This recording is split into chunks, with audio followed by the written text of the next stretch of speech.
ఆగండి ఆగండి ఆగండి తమలపాకుతో హెల్దీ పకోడీ చేసుకుందాము. పూజలకి పండగలకి తమలపాకులు వస్తుంటాయి. హెల్దీగా తమలపాకు పకోడీ చేసుకోండి, చాలా బాగుంటాయి. తమలపాకుల్ని నీట్గా కడిగి చిన్న చిన్న ముక్కలు కట్ చేసుకోవాలి.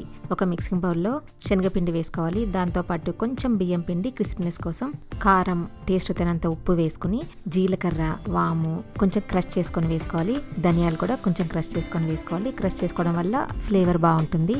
పచ్చిమిర్చి ముక్కలు, కరివేపాకు ముక్కలు వేసుకుని, మనం కట్ చేసుకున్న తమలపాకు ముక్కలు కూడా వేసుకుని బాగా మిక్స్ చేసుకోవాలి.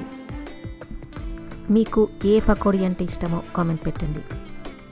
కొన్ని వాటర్ పోసుకుంటూ మామూలు పకోడీ కన్సిస్టెన్సీ వచ్చే వరకు కలుపుకోవాలి. నేను ఇక్కడ wholesome wood press sunflower oil వేసుకుంటున్నాను.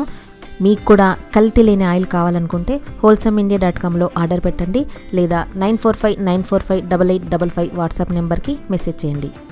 ఆయిల్ బాగా వేడెక్కిన తర్వాత పకోడీలు వేసుకుని మీడియం ఫ్లేమ్లో అటు ఇటు తిప్పుకుంటూ గోల్డెన్ బ్రౌన్ కలర్ వచ్చే వరకు ఫ్రై చేసుకోవాలి. అంతే. నచ్చితే లైక్ చేయండి, షేర్ చేయండి, ఫాలో అవ్వడం మర్చిపోవద్దు.